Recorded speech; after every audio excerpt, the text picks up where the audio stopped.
was a surprise to many when Kamala Harris revealed in her debate with Donald Trump that she is a card-carrying gun owner.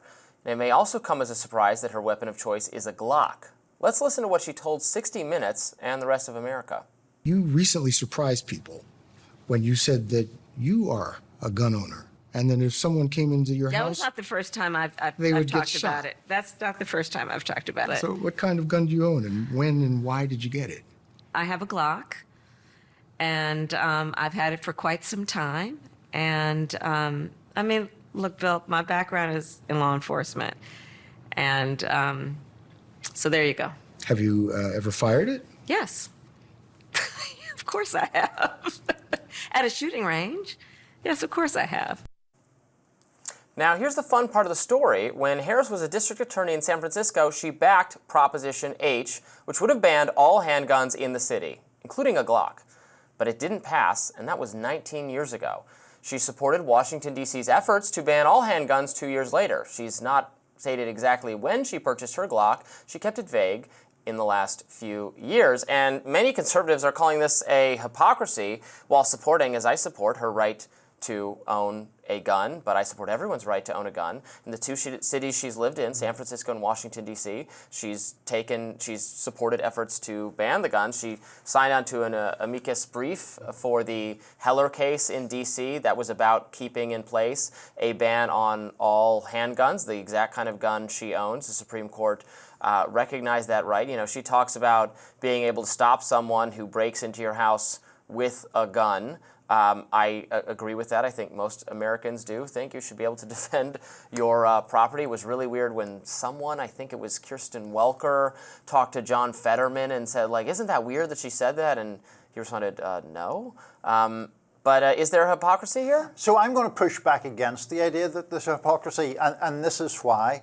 I think it is legitimate to make personal decisions based upon what the overall situation is. So in this case, Kamala Harris could make the argument that those laws barring gun use were not passed. That, in her judgment, and in mine for that matter, fuels the widespread ownership of guns.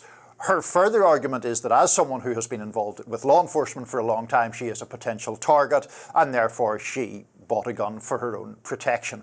I don't think that is a hypocrisy. I think you can make the argument that I would rather the overall picture would be different, but so long as it's not, I am going to have a gun.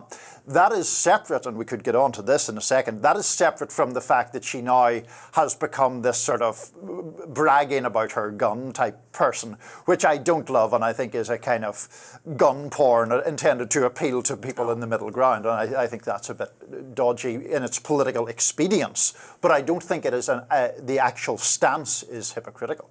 No, I don't agree with that. I think I think it is an appeal to you know, Second Amendment, not even just enthusiasts, but gun owners, which is a lot of Americans. A lot of Americans are responsible, legal gun owners, and I mean, this gets into a broader discussion of gun control. I mean, the Heller case, the D.C. case, was about, it has been at various times, Washington, D.C., a profoundly unsafe city with a lot of shootings. The plaintiffs in that case wanted to protect themselves, said they had the right in a city with tons of gun violence to protect themselves, and if you have a ban on handguns, then law-abiding people who use guns responsibly will not have access to firearms, and people at the margins of society who are dangerous or who are criminal or are engaged in criminal activities, they will still have guns because there are tons of illegal weapons on our streets. You can't if we could, you know, wave a magic wand and get rid of all of them, that would be a different thing, but we don't live in that fantasy land. We live in a land where... You still wouldn't do it, though, if we could, right? In that fantasy land, you still wouldn't do it, I don't think. No, I wouldn't do it.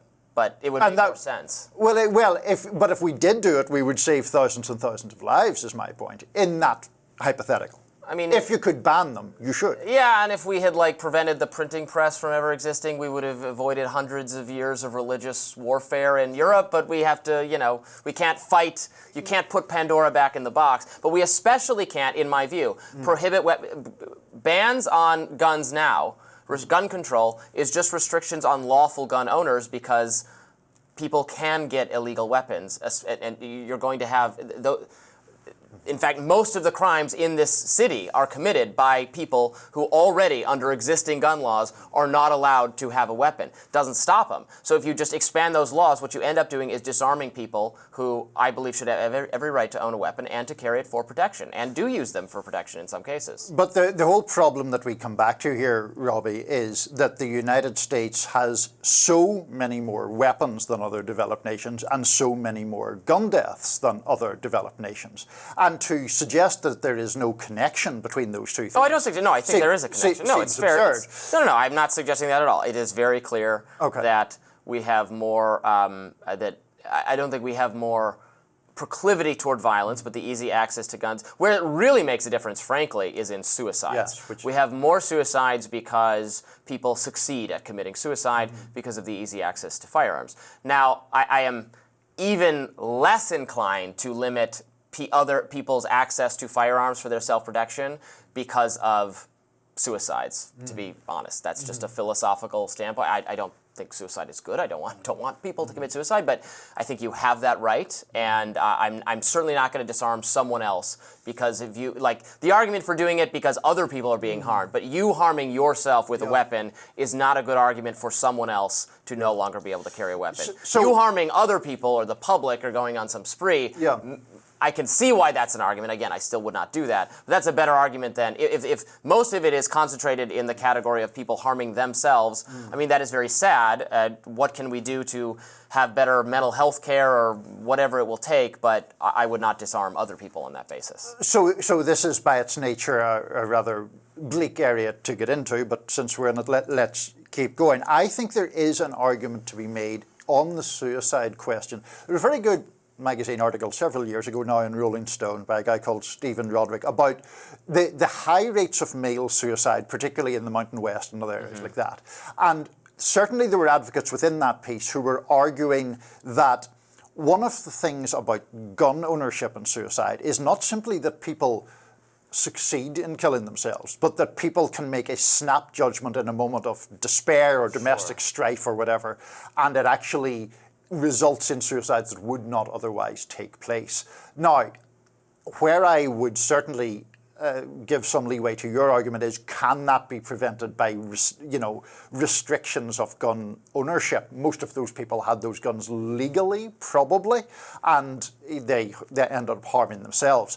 My issue overall is just, I think that the laxity of the gun laws encourages a massive circulation of firearms in the population, which then has a whole lot of knock-on effects on suicide, on crime, on the way that the police go into any situation with the knowledge that someone may be armed and therefore become, in my view, too trigger happy themselves. And there are all these knock-on effects from just a country that is swamped with firearms. Yeah, look, I think having stricter gun control laws, I will be perfectly honest, I think it would reduce the suicide rate. I don't think it would reduce the homicide rate because all of the I want to be careful about using the word all, but so many of the homicides are perpetrated by people who already should be restricted under existing law. So then it's like, well, these things aren't being enforced enough, and then we get into a territory where then liberals are going to start to get uncomfortable. Well, police are going to go door to door, disarming people or having very intrusive searches on the population disproportionately likely to be engaged in criminal activity, which is lower income and minority people.